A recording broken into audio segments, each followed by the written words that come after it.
B on the agenda is public comment. Time provided for anyone wishing to speak to the budget committee on an item not on the agenda or on the agenda but not scheduled for a public hearing.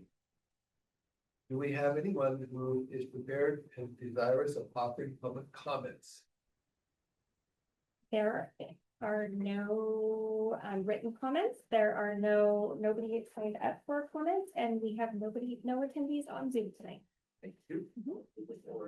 Next is the consent agenda. Items under the consent agenda are considered routine and will be adopted with single motion without separate discussion. I believe there's only one item on the consent agenda, which is to approve the budget committee meeting minutes of May 12th. Do we have a motion to approve items on the consent agenda? So moved. Second. Do you have a second? Is there any discussion? All in favor of approving the consent agenda, please say aye. Aye. Any opposed? Hearing none. Approved unanimously. Are there any additions or deletions to our agenda for this meeting? Seeing none, we'll continue on. Item E is a review and discussion of FY 2025-27 mid-biennial budget update. And we will continue on with that. Good evening, Budget Committee. Thank you for coming back a week later to continue our discussion. We'll pick up where we left off on the Special Revenue Fund. And just for introductions, I am Kimmy Zell, the Assistant City Manager. So last week, we talked briefly about what each of the funds were. As a reminder, special revenue funds are funds that account for money from revenue sources that are legally restricted to specific purposes. And we'll talk about the specific purposes as we go through the funds.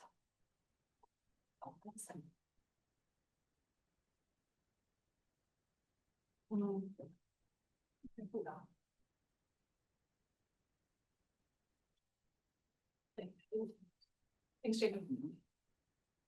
First, we have the Building Permits Fund. These are funds collected for building permits, and they are restricted to paying for building permit related costs.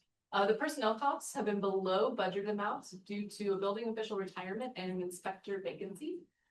We include in the budget 3 building inspector slots, but we do leave one open in case that we do need to fill. I think there was a question last Tuesday about if we have the flexibility when it comes to the building fund in order if we get more permits or we need to do more inspections.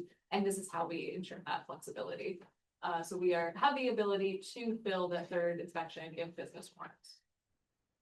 Otherwise, there is no proposed changes to building permits. One question about that is we do the inspections and community development for Cornelius, I understand that, correct? Yes. And how do they pay for that? Through the building permit fee. So all the same building permit fees that apply in First Grove apply in Cornelius, and those revenues come to the city of First Grove. Thank you. Thanks.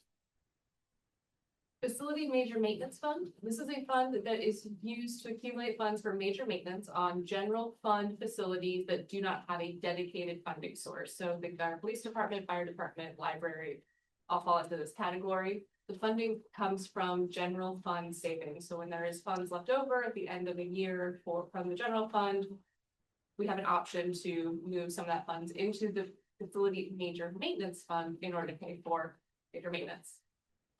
This year, or this biennium, about $750,000 were budgeted. This is primarily planned for aquatic center and fire station improvements. And there are no proposed changes and it's largely not budgeted. Is this the fund that's gonna be used to pay for the assessment of, or the scheduling of when we're gonna do major, or rehab and carpets and some of that front? Yes, so this would probably be the fund that is utilized and that we will consider that when we were talking about how we're going to do those major maintenance and start putting together that schedule of improvements and that CIP. We'll probably be drawing from this. Cool. Although if there are buildings that are included in that CIP that are not general fund buildings, so think light and power, public works, any URA building, they would not be coming out of this fund. Okay. Question I have about Yes. those savings are used to fund this. This is allocated amounts that were not spent as opposed to the unappropriated fund balance, is that correct? Yes, so the unappropriated fund balance is largely the amount that we have decided to hold back, and most of that is reserves, so required reserves. And then there's a space above that that is, this is what our savings were, and then this is what our operational needs are. So, when is the decision made, how much to move into this fund? And it was made it was made annually, now it'll be made on a biannual basis, during the biannual budget.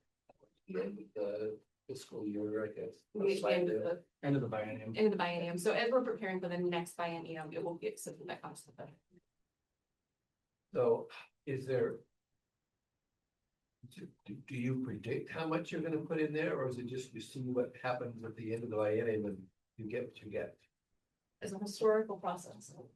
So what we've typically done in the past is there's, as Kim mentioned, there's a reserves requirement. That's a policy established by the council. So the first kind of cut, if you will, if there is any savings that would go into the unappropriated fund balance. So you meet that reserve target first. The second kind of target was the smoothing reserve that we put in for the time benefit program in case our investments were less than what it otherwise would have been. So that's kind of the second cut. And then the next one after that is kind of, here's what the savings is, and you can allocate that, you know, into the facility major maintenance fund. You could change your reserve requirement if you want to.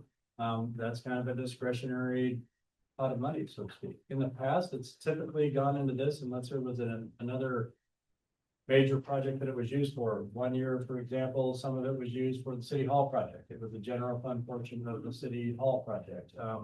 But most years, it's gone into the facility major maintenance fund for various general fund projects because there's not a dedicated funding source for general fund buildings. If that makes sense. Makes sense. And I was just wondering, usually when you think of expensive public buildings, you know maintenance is gonna be required on a regular basis, and so you try to budget for those kinds of things, but it seems like the amount available that might be transferred into this fund is not necessarily knowable from year to year. Is that correct? Yeah, and I think that's why it's called major maintenance, because within each budget, there is maintenance funds associated within each of the general fund budgets for each of those facilities on a kind of per annum basis, whether it's HVAC. You know, regular maintenance, kind of day-to-day maintenance. What's not is the major maintenance, so like the facility replacement schedule per se. I think this is one of the things that when the finance director comes on, we really want to look at a little more acutely, and we've talked about a long-term facilities plan. Well, typically what you do is when that plan gets agreed upon, then you can connect a funding source to it, and you can make it more programmatic in essence, where instead of it being kind of a discretionary choice, it could be, here's the reserve requirement, here's the smoothing, and here's the facility major maintenance plan requirement. Now, do we have an extra we could throw in? Yes, exactly. So That's it what I was becomes, trying to get to, is like, just being at the whims of what's left over seems like a tough way to run maintenance shop. yeah, and and so I think we are definitely looking at trying to tighten that up. What it is gonna require is a long-term facilities plan. And one of the, I think Kim mentioned it last time, one of the first things that we're gonna look at having the new facility supervisor do is that. Give us some kind of general assessment about what that is. Appreciate that. By the way, let me just state that I hope all committee members will feel free to pipe up with questions as we go along. Don't ask to be recognized for this informal discussion. Any other questions on the facility major maintenance? Next, we have the city transient lodging tax fund. This revenue source is the transient lodging tax on local hotel rooms and short-term rentals. Last year, council raised the tax to 3.5% from 2.5%. So this is when you're booking a hotel room, you'll see a transient lodging tax. Historically, the city has been required to spend 70% of that funding on tourism promotion, and 30% can be used for the general fund. The legislature recently changed that to being a 50-50 split. But the fund's purpose and the way that it's been used in Forest Grove is solely to promote tourism. We do expect to see some additional revenue this year with 12 additional hotel rooms coming online.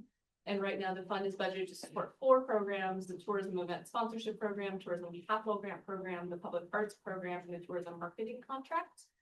And the public arts program has not spent its allotted funding for either the first or second year of the biennium, which is survives at 32% spent. Well, it wasn't necessarily planned to be backloaded, it's turning out that way. So far, the expenses are backloaded, but that was not. Can you give us kind of a rough idea among these four things that the funds are spent on, the relative size of them? Like, We is it are- most of it goes to the marketing contract, and there's a little bit left to sprinkle around elsewhere, or something different? So I can't go with the exact numbers, but the tourism marketing contract, I know that one is $50,000. Event sponsorship is somewhere around $50,000 to $75,000. The arts program is 10 to 20, and the capital grant program I would have to get back to. Smaller. Yeah. I think capital grants programs like 5,000, 25,000. So there's no real big things here, except like. There are not. Does this include Airbnb? Yes, that's what, short-term rentals. Have you had any trouble tracking those, or how do you collect? I think the county collects all of it for us. Now, they're the ones that you have to register for the short-term rental. They levy for the TLT tax at the county level already, and so we have an agreement with the county to levy it on behalf of the city as well. And so if you're registered with one or the other, you're registered with both, and it's both collected from one entity, and then the fund will be remitted back to the city from the county. The county has a 9% TLT tax as well, so, and that's countywide. And so we just add on, and other municipalities in Washington County will add on, and they will levy it on behalf of the city.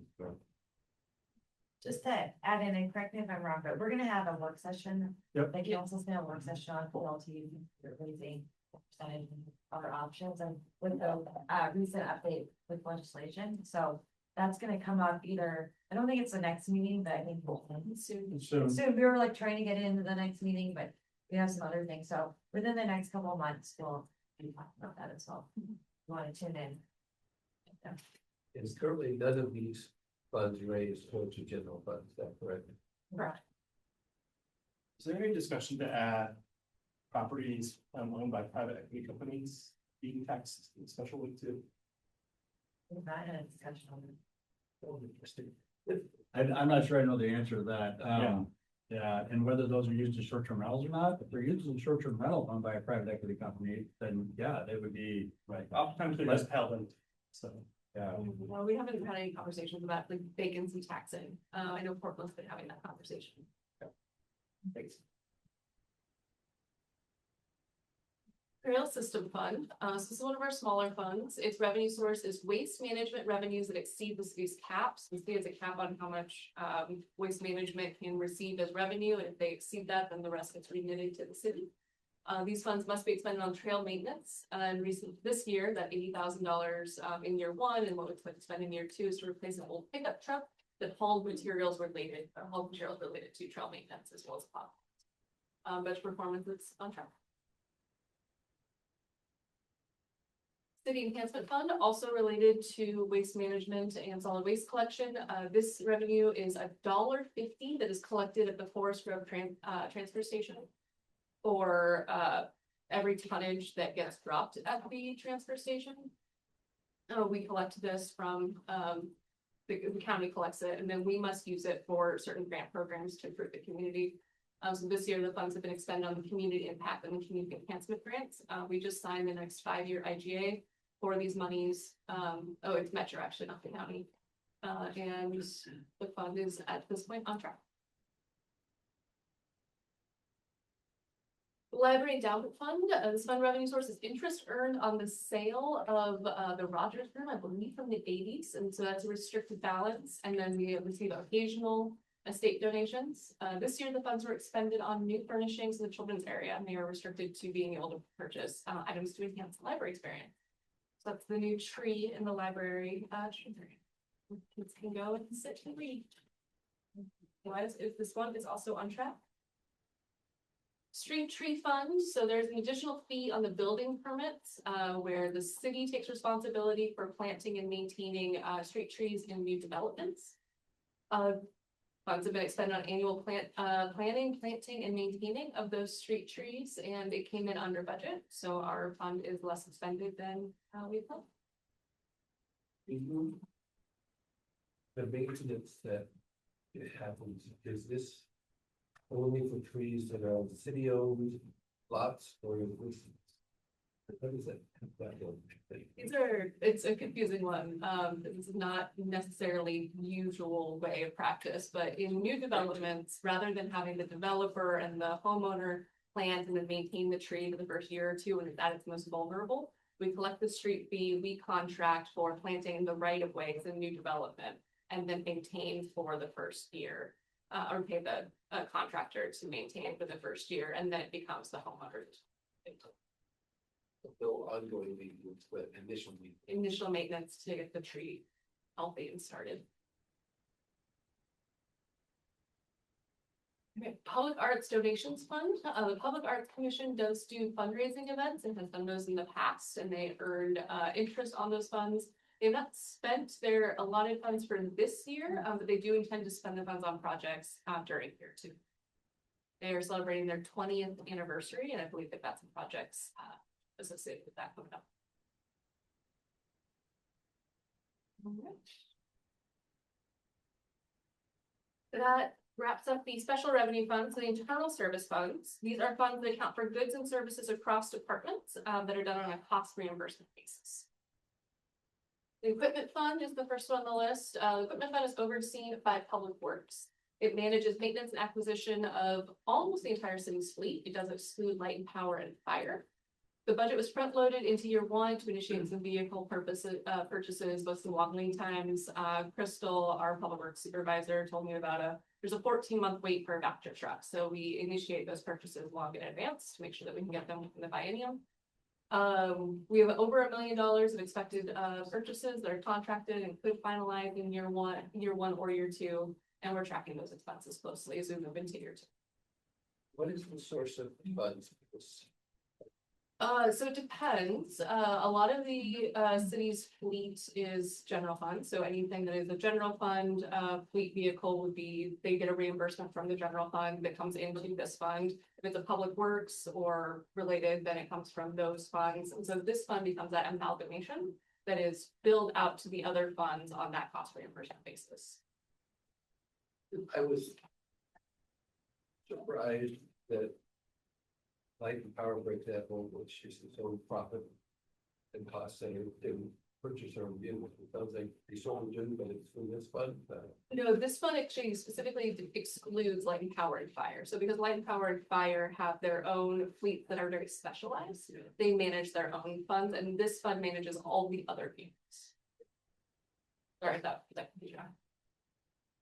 So right there, excluding, sorry. Excluding, including. Here's the equipment fund. The fire equipment replacement fund, this is general fund that comes in, this is the CIP excise tax specifically for fire equipment replacement. Because again, that is specific, but it's also general fund. We've got the planning purchases for new command vehicle and updated computers on board the fire fleet, but supply chain challenges have delayed some of those purchases in year one going into year two. But we do expect to utilize that budget throughout the year. Information Systems Fund operates similar to the Equipment Fund in that this fund supports the entire city's IT needs, infrastructure and equipment. So again, revenue sources from every fund in proportion to their computer and IT needs.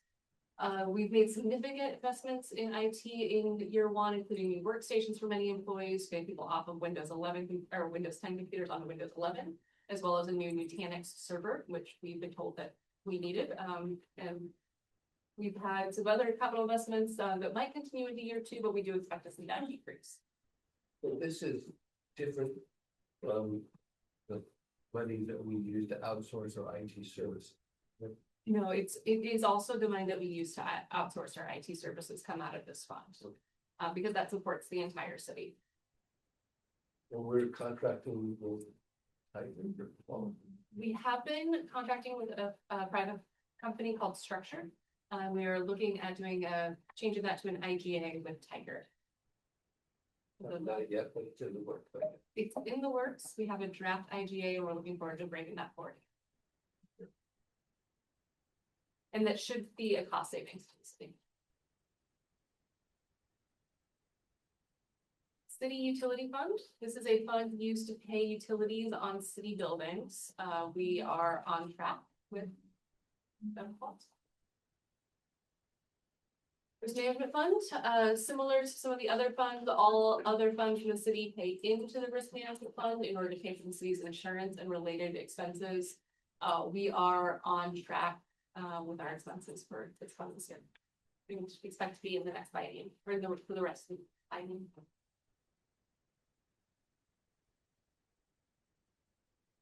Moving on to capital projects funds. These are funds that account for acquisition or construction of major capital facilities that are not captured in other funds. And I'm going to turn it over to Anthony about the fund system.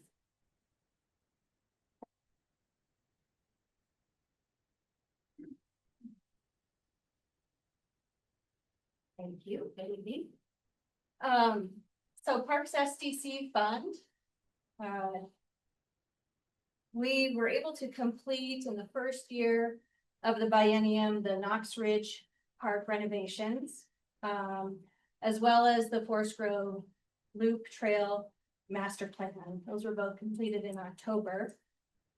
We also completed the Kyle Park 100% design, and East Side Park construction began earlier this month, and we are looking to award contract for the Parks Recreation, Open Spaces and Trails Master Plan next week. So all of those projects are funded out of Parks SDC.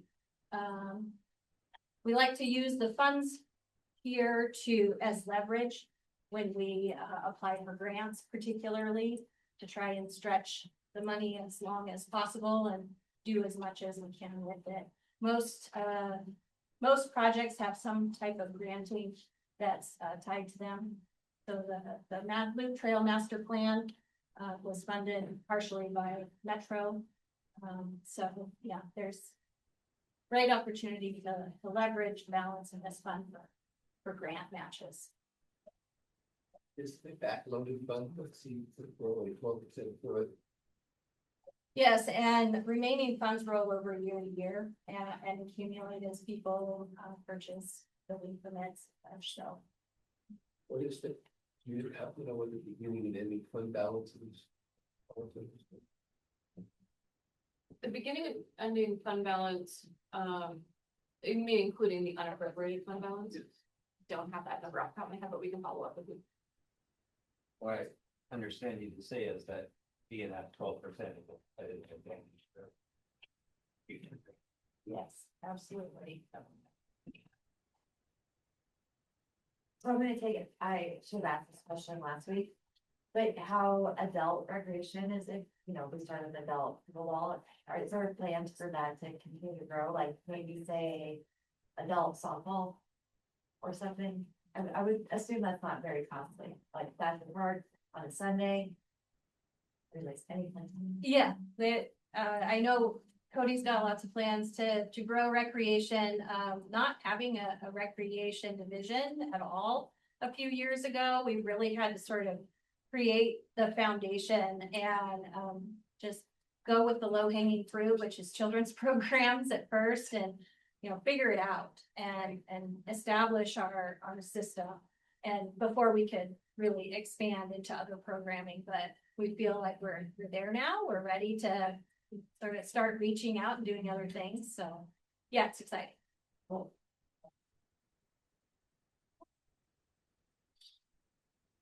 Any other questions on? Thanks, Anne. The pool reopens on the 26th. Oh, sorry, it's another name. Go for it here first. Yeah. That's found out that. Don't say we don't have fun yet.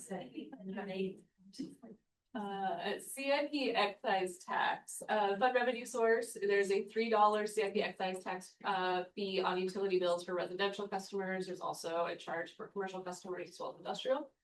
by ordinance. 90% of that revenue is dedicated to public safety equipment. We talked about transferring some portion of that money into the fire equipment replacement fund for those projects. And 10% is discretionary, often used on general fund projects.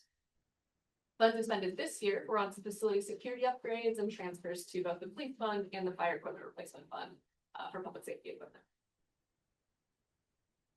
And fund performance is on track. And our last capital projects fund, this probably takes the cake for the smallest fund that we have in the city right now, about $1,500. This fund has been used to track costs on large capital projects, so things like the City Hall project. And this will be the fund that would be used when we issue a bond for the police facility project. So not a bikeway improvements fund, we still on that. I think we talked about the bikeway, I believe Greg talked about the bikeway improvements fund last week. I mean, it was under public works. Okay, thanks. Greg had like a long. If you're looking at an older version of the presentation that we published, we would have had bikeways under, and then we moved it to public works.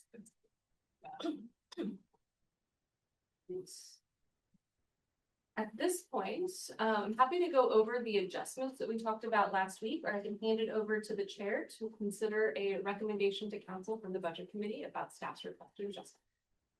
Would anybody like to have this table step through carefully, or do you feel like we've seen it as we went, if you want to have a need to discuss further thoughts on that? This one thing I started thinking on my mind, I want to be optimistic that we'll pass the police facility bond in November. Like, since we're not gonna, this committee is not gonna get together again until this time next year, I hope. It feels like there's enough contingency that if it fails, we can do. We have money to do some things to the facility or elsewhere to help bolster our police facility. Yes, we need to consider alternate options. There is contingency available, but we can do that. I'll just express again my concern that the police bond communications funding be ample to make sure that we get the best shot at getting that bond through. I would hate to scrimp on that one, given how crucial it is for our city, and we've already had one failure, so. If 20K is ample, great. If we're being a little conservative and could use more, I would say put more at it.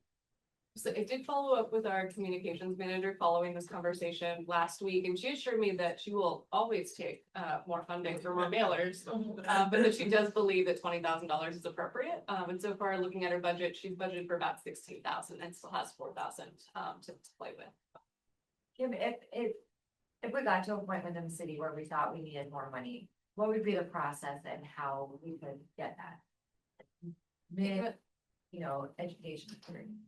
So because we're actually pulling from vacancy savings, when this package comes to council, the vacancy savings don't need to be included in there. So if we did need to use more money, then we could, if we did decide that we needed a little more, we could pull from contingency and come to council with a request to pull budget from contingency or continue to use vacancy savings. Yeah, is it okay with the budget committee feel comfortable if it is needed to come just to the council and not the entire budget committee? I just want to make sure that we are not over. No, I think the council is sufficiently motivated.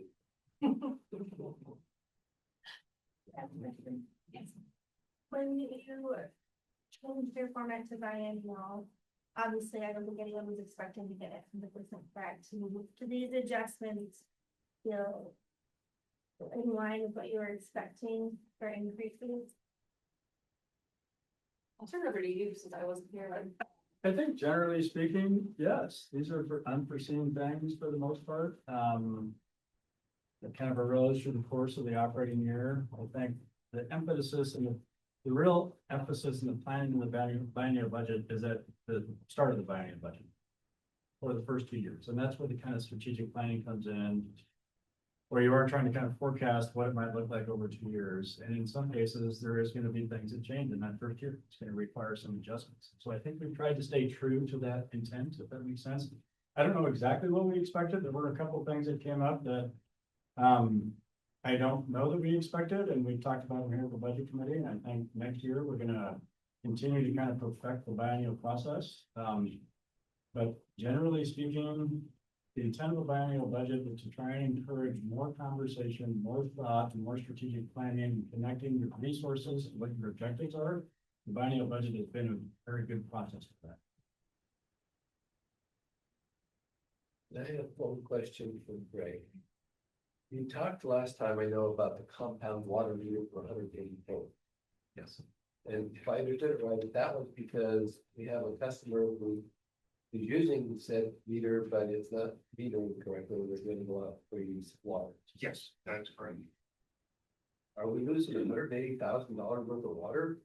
You guys, that's a lot of water. Well, I mean, they need to accurately measure the amount of flow that's being used, and for the bigger users, compound meters are the thing. This one is more complicated because of all of the conflicts that are on that side of their property, that require quite a bit of ingenuity to figure out how to get it all fit in there, which is increasing cost.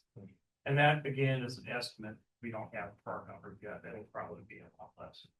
But I just want to make sure that it makes sense to spend $180,000 to collect more water revenue. You said, we're gonna get another 5,000 a year from these guys. That's a lot of years. before Well, we get a break even. We have to test our compound meters to be fair to the user, and we do that for all of our facilities on an annualized basis. And so when we have one that starts to fall out of compliance or getting old and not reporting correctly, we put that on the schedule for replacement. So it's just a little one needs replacing. It Yes. happens to be really hard to do. Yes, that's a very good assessment. So the number is for the meter itself, it's for All the plumbing that goes with it. all the things. Yeah, if we have a major feeder of the city's gas supply right in the same area, we have to work around it, and it's So just just go really in there with backhoe and rip the stuff already. yeah, that's not one of the things you want to hit, your backhoe, That helps. general rule of thumb. Yeah. There And I, needs to move the water meter away from such a complex area. Yeah, we actually are, we're moving across the street. But we still have to deal with getting through all the plumbing on that side, doesn't really matter. think Michelle, that was my question also is, if we spend $180,000, will we say, well, the next time we replace that meter, it's not gonna be nearly as bad. Right, yeah, it won't. If it were just dropping in a new compound meter, that's not a problem to do. But it's old enough that it does need to be refitted. I hope the community knows how much we want. Well, we'll see when they get the bill. All right, that's all the questions I have. Anybody else have questions about the adjustments? Are all of the additions coming from vacancy savings? No, Or like, which ones are the vacancy savings versus the? Can you? Apologize. This Yes. is, something that just comes out short. So very few are actually coming from vacancy savings. Most are transfers out of contingency, and then one is from the CIP excise tax. And so we've got vacancy savings from communication and branding plan, public bond communications, and the body worn cameras. Only one for CIP tax, excise tax is the fire station improvements. All the rest are contingency.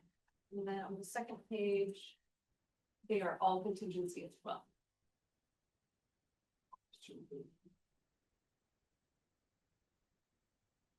Other questions or discussion about the proposed adjustments?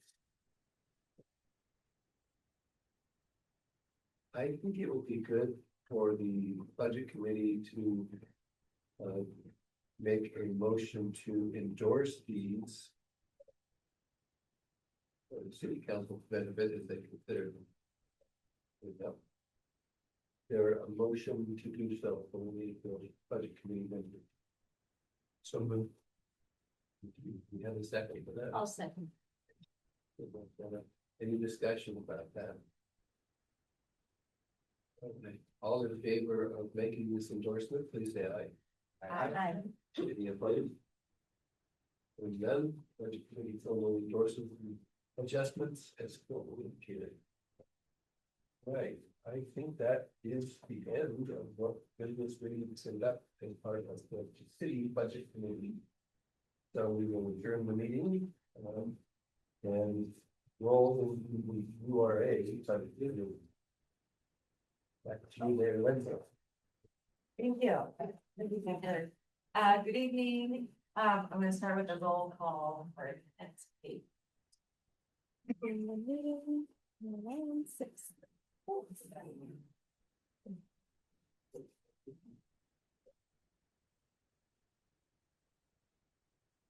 Counselor Valenzuela, Here.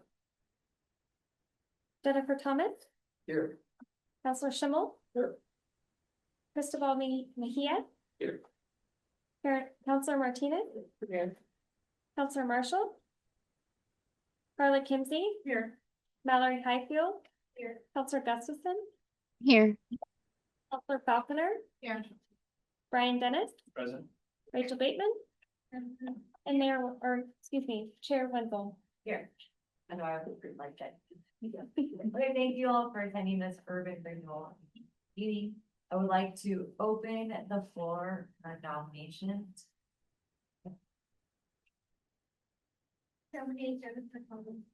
Thank you, Rochelle. Second. Or Elder, so it was moved by Rochelle, or what's your last name, Rochelle, I'm sorry. What is it? Bateman. Bateman, okay, it's a committee member Bateman and committee member Faulkner. All those in favor, say aye. Aye. All those opposed? Hearing none, I'm gonna now turn it over to Commissioner, committee member Thomas. There's too many titles. Whatever we are. Chair, please. I apologize, Chair Thomas. Holy moly. Thank you. Your vote of confidence. Item C, public comment. Are we aware of any public comment that have been submitted or anyone feeling that we should make such comments? No comment. Hearing none, we'll move on to the consent agenda. We have 2 sets of meeting minutes to approve. The consent agenda, is there a motion to approve the consent agenda? Thank you, Mr. Schimmer. Is there a second? No second. Thank you. Appreciate that. Any discussion? Hearing none, all those in favor of approving the consent agenda, please say aye. Aye. Any opposed? Hearing none, to approve unanimously. Any additions or deletions to our agenda for tonight? Need to be done. All right, we'll go on to the budget message then. One more time over to Kim. All right, thank you. So the Urban Renewal Agency had a, oops, it doesn't go away. I apologize. One moment. No, that's okay. So with regard to the Urban Renewal Agency, it had kind of what I would characterize as a pretty productive year. The URA is kind of reaching what I would characterize as an inflection point where it was created in 2014. Recall it was passed by the city council. They created a separate, what's called an urban renewal agency. And the way our urban renewal agency works is you essentially freeze the assessed value of a certain area. And any assessments that are above that frozen value, the taxes on that increment goes to a separate fund. And that's called the URA fund. And so it's called tax increment financing. Fancy term, but it's basically any value above that frozen value that was in 2014 goes to the Urban Renewal Agency. So over time, and it's been now 12 years since then, that increment has increased, which means the annual revenues have increased, which means that under an Urban Renewal Agency, it's really governed by state statute. So a lot of cities have them. But the kind of framework and the structure of how URA works is fundamentally the same at any municipality. And what it really is based on is you take that incremental revenue as your revenue stream and you finance it. When you finance that, you get essentially front fund some money. In this particular case, this past year, the Urban Renewal Agency financed it over 10 years, so they took out a 10-year note. Okay, and the 10-year note was $4.25 million. And with that money, the agency board purchased two really key properties in their inventory. One was called the Woodford property. Woodford property is that gravel lot that's located just south of the City Hall parking lot on 19th Avenue. That was one of the key purchases. The other one was commonly kind of referred to as the theater building, not to be confused with where Theater in the Grove is, but the theater building up on Pacific Avenue, north of Pacific Avenue. So those are two key purchases that a portion of that $4.25 million was spent on. The other property and inventory that the Urban Renewal Agency still has is what's called Site B. Site B is that gravel parking lot that is west of Jesse Quinn. It used to be all one site. At that particular time, there was a printing company that was there. The Urban Renewal Agency tore that building down, kind of redeveloped the site, and Jesse Quinn was put on part of it, which was Site A at the time, and now Site B is still vacant. And so essentially what's going to happen is there's kind of three properties now: Woodford property, the Theater property, and then also Site B, where the board has an opportunity now to kind of envision what they may want to do with downtown. And what types of development they may want to have occur, and what types of services they may want to offer in those three particular sites. There were two things that happened also during the year, and we're still in process, that will kind of help inform that decision making. Some of the things that came out of the 2040 process were the grocery store. The other one was, can we have some kind of downtown boutique hotel? Is there a way to stay downtown for a lot of the events that make their track tourism, but also respond to some of the events that occur downtown? So the URA financed two studies. One was a grocery store analysis. We hired Johnson Economics. Johnson Economics is pretty well renowned for doing a lot of metro area financial perspective analysis. We hired them for the same study to do it for a boutique hotel. One is 95% done, one is about 70% done, but they're getting very close to finalizing. There's still some kind of statistics that need to be sharpened up, analysis that need to be done, but once those are done, I think then there'll be kind of an opportunity with the URA board to have a really and the community to have a really robust discussion about what is the kind of data saying for the hotel? What is it saying for the grocery store? How do these properties fit within that? What's the interrelationship between the three? How does that kind of integrate potentially with downtown placemaking? How does that integrate with tourism? How does that integrate with commercial, residential activity? So a lot of those things are now kind of coming to fruition, if you will. And so it's really at this kind of, I really kind of productive, but in, kind of envisioning points over this past year and also in this coming year. In addition to that, the URA has also funded on a per annum basis redevelopment programs. It's kind of affectionately called the BIG program or the Building Improvement Grant Program. That's funded at $350,000 a year. Those are grants that match private owner grants to redevelop space. So if you have vacant space in upstairs and you're not using it, and you want to turn it into whether it's apartments or you want to expand your commercial space, this is an opportunity to receive a grant up to $100,000 to do that. The idea is to spur private investment in the Urban Renewal Agency area. That's the second year of the program. Both years have almost maxed all the funding. So if you do the math, that's about $1.4 million in public and private investment that has gone into the Urban Renewal Agency over the past 2 years. The other program is the Storefront Improvement Grant Program. This past year, we did grants to 5 businesses. I think total, that's like 25 or 27 that we've done now for the Storefront Grant Program. That's just to improve the facade of your building. And if you look in the Urban Renewal Agency area, you'll recognize a lot of the facades that improve principally through that program. It's the same match requirement as the big program. Jesse, can you highlight any of the major big projects that were funded? There were 6 that were funded. One, we just went to a ribbon cutting, Edward Jones. It was on Pacific. They did a major remodel on that. There's been, trying to think of some of them are in process right now, so they're not necessarily complete. I see the mayor's. Yeah, hand going up. right. The Bryce? word one this year, sorry, actually, but the motel that's next to Jack in the Box, we ordered one last year. Slow riding, this is small or this year. Meantime Spa, the Meantime Spa, there's a spa on 19. Am I forgetting? I mean, I'm sure there's a couple of data. What was that? Not find out data? Yeah, up there. Was it? Yeah, for this one, for housing, they're on they're on this year's. Good. The idea is to kind of spur development, spur utilization of those properties, and doing so try to increase the assessed value. And I should have kind of just so the idea behind the reinvestment and the redevelopment of this area is that eventually what will happen is the assessed value, instead of going up to 3% a year, when you do improvements to a property, it gets reassessed. And that reassessment takes the assessed value from say 3% and it increases the curve. It may go up to 5, 6, 7%.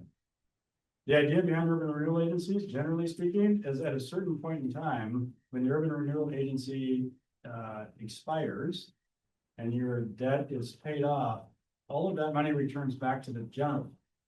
When that money returns back to the general fund, the idea behind an urban renewal agency is that it will return at a higher amount than you otherwise would have had if you just had the 3% increase and no investment in that particular area.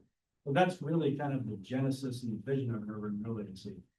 The board took out debt for a 10-year period. And so in 2035, the board will have an opportunity to say, do we want to take out more debt? Do we want to stop the URA and allow these monies to return back to the general fund? And what does that financial calculus look like? And that's when, clear back in 2014, when the URA was approved, it was approved out to 2035, 20-year URA at the time. So that's the big picture. If we could go to the next, I'll go to the next slide. Just a couple specific things. I did mention $24,000 to 5 businesses under the storefront improvement grant, 350 to 7 businesses under the big program, 2 property purchases, theater, Woodfold. We're not planning any major purchases in year 2. It's really going to be kind of a visioning exercise about what to do with the existing property portfolio that the URA has.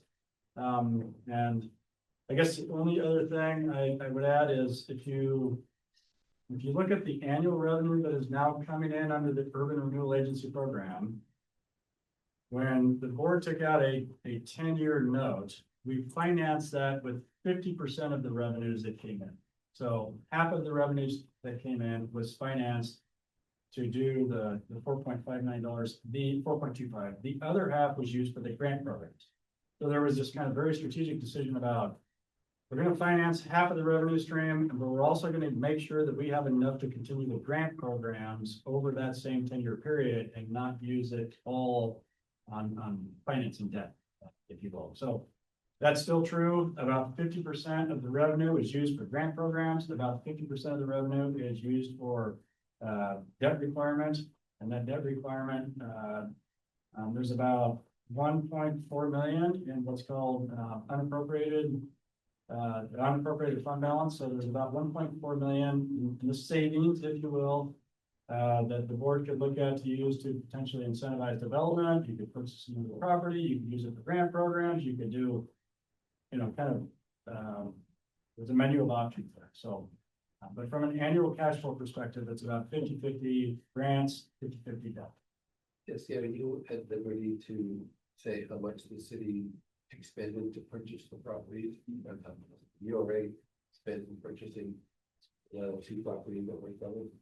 I think I am. Yeah, it's yours. I think it's public, yeah. So the Woodfold property, and I'm going to give an approximate because I don't know the exact numerical amount, but the approximate purchase of Woodfold was around 2 million, and the approximate price for the theater property was around $1 million, about 3 million total. And is that building? Let's see. I know it's probably in a state of disrepair. Is it likely to need something to stop further decay while we decide what to do? Or so that's a great question. That's actually part of the analysis that we're getting done is for the boutique hotel analysis. There's kind of several conceptual scenarios out there. One is the building's actually in pretty good shape. So it may not necessarily kind of look like it, but the bones of it, so to speak, at least what the developers are telling us and what the engineers are telling us is that it's pretty good, like it was really well built. So that's good. I'm kind of cosmetically on the outside, it can use some improvements for sure, but That's a storefront improvement grant. yeah. Apply for its own grant. But there's conceptually what they've done some initial, kind of engineering analysis on and concept analysis is. How many rooms can you fit in the existing building with 2 stories, so it's a 2-story structure? And then structurally, you can actually put the 3rd story on that facility. It could withstand a 3rd story, and so. There is just gonna be a kind of a cost benefit analysis about how much to add a 3rd story. And how many rooms could you put, and then what's the vacancy ratio, and how long would that debt repayment period be? If you did finance those additional rooms. There's also a question about kind of what to do with some of the other space. Because there was a large theater. And the theater doesn't comprise a majority of the structure, but it does comprise a pretty big percentage of the structure, less than half, but it's still a pretty big piece of it. So all of that, I think, is gonna be part of kind of, what are the amenities that the board may want to see? What's the cost? What are the benefits? Is it marketable? Like, is it redevelopable? Is it financially redevelopable for a private party to look at, ultimately kind of purchasing it and activating the project? Right? Those are kind of some of the questions. If you look at similar types of things that have been done in other communities, it's really can be a mix of all types of different incentives, all types of different concepts. It is kind of interesting, Cornelius, our neighbor, they've got a urban renewal agency. They're going through a process right now where they have a couple properties that they maybe bring onto the market, another urban renewal agency, and they're kind of doing, instead of a more kind of targeted approach for the request for proposals, they're just saying, send us a concept. Any concept, whatever that concept might be, we want to see just what's possible, so to speak. So there's just different things that can factor into it, so. Does it cost the URA anything just to hold these properties? I know as a private citizen, if I hold property, I have to pay my taxes every year. Well, that's, you don't get the tax revenue either for the general fund or the URA. If the city owns the property or URA owns the property, there's no property tax. And so ultimately, the goal is to try and increase the assessed value and try to increase it. But holding it just, while we're doing this study, we're not having to fork out money each year just to hold the property. So there's, for the theater building, we have some, short-term leases, in the structure. So there's some revenue coming in there. In Whitpool, there's a short-term lease, so there's some revenue coming in there. Most of the leases are on a per annum basis. There were a few that were, when we purchased the property, transferred over with the purchase that were 3 years in length. And so, there's some revenue coming in. And some of them. But the URA is flush with well-positioned gravel lots. There's also maintenance, right? Some expensive. Pardon? There's also maintenance, so there is some expense to holding them. Depends on the agreement that you have with your tenant. In some cases, they do maintenance. In some cases, it would be the responsibility of the URA. So we actually have hired a property management firm to help with, not only the interpretation, but also the maintenance of the structures. If it does require some immediate response or if it doesn't. So, Yeah. one of the things I've been wondering for a while is if we, and we being this budget committee, want to look at percentages or buckets of how we're gonna spend URA funds, and I think at I'm just like floating this idea for like maybe the next budget cycle. But do we want to say a certain percentage towards grants and business support, a certain percentage to infrastructure, to transportation? As we are building more revenue, I guess I'm just looking for a little bit like a check for if we're meeting our goals and if we're really being responsible with the money in a way that's gonna increase revenue. And I think that we're a little bit past the halfway mark. And so we've built out some things and now we really want to be more targeted and it's like responsible to certain areas. And I don't know if that's it. I'm floating this idea now because I think it should be done through community engagement and also looking at other URAs that have been really successful. Like we now have revenue. And so I don't know, I'm just curious if there's any I know I'm just like dropping this now, but I think that, when do we do this? It expires in 2035. It's 2026. And so we still have 10 years and we can really like see what we've done, because right now we really only have 2 buckets. We have grants and debt, debt services, right? Yeah, there is some discretion still left in the URA, some of the, in terms of kind of the buckets, if you will. And that's a little bit of what I was getting at before with the 50-50. Right now, the buckets are kind of 50-50. Yeah. There's a 50% bucket for the grants and there's a 50% for the debt service. That bucket is a requirement. The grant bucket that's discretionary, so to speak. Of the debt requirement bucket, there's still some money left over. In other words, we took out $4.25 million and there's still an unappropriated fund balance of about, I think it's 1.4 million in unappropriated fund balance. So that could start another bucket, that could comprise a different bucket, that could also be used to incentivize potential development of the properties. Sometimes these properties require an incentive to develop. It might be an SDC waiver or a purchase or an SDC buy down. It might be a gifting of the property. It might be some type of financial incentive. It's very common in an urban renewal agency environment to use those monies to try and incentivize a certain type of development, if that makes sense. And so, And that's what I think one of the buckets should be. I think we should have grant for business, I would do grant, infrastructure, transportation, incentives, and debt services and oversight. But I just think that we need to start like expanding our breadth of what we're using our funding for, to make sure we're like meeting the needs of the different areas. We need to improve like walkability and safety and transportation, like that will help.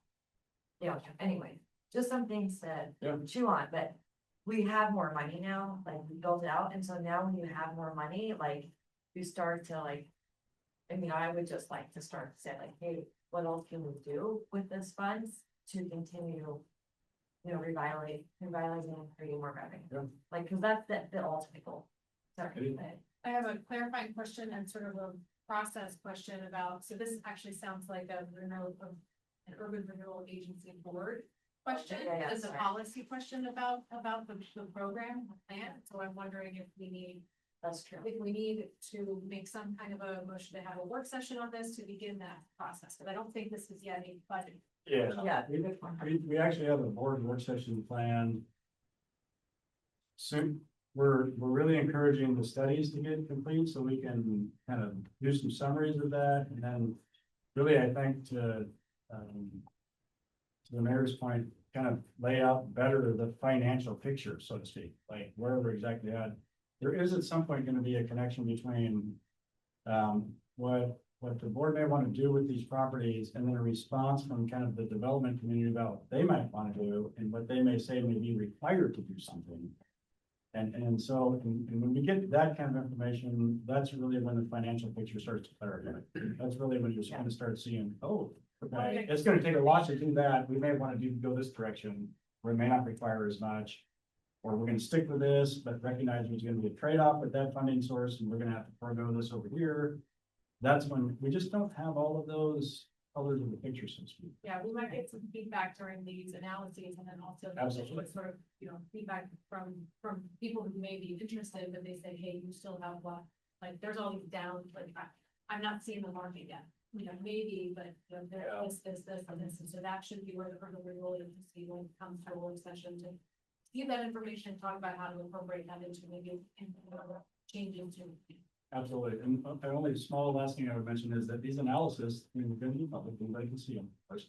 But they're also a very good tool for a prospective developer that may be interested in those types of things. There's a lot of really good market data that can be used by if somebody is interested in opening a boutique hotel in Forest Grove. They're going to be able to read this report and find out, like, they're going to have a lot of the work done for them already that they would otherwise have to go out and grab the market data themselves. Same with the grocery store analysis. So in a way, it's already trying to facilitate and promote some type of potential redevelopment just through doing the analysis themselves. Like, who's my report? Great, thank you.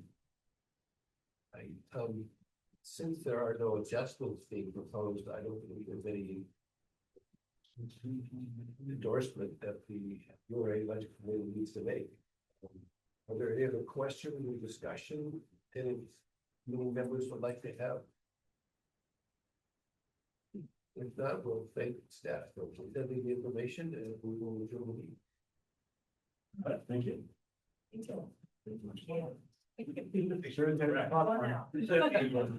Jennifer, thanks for. Okay.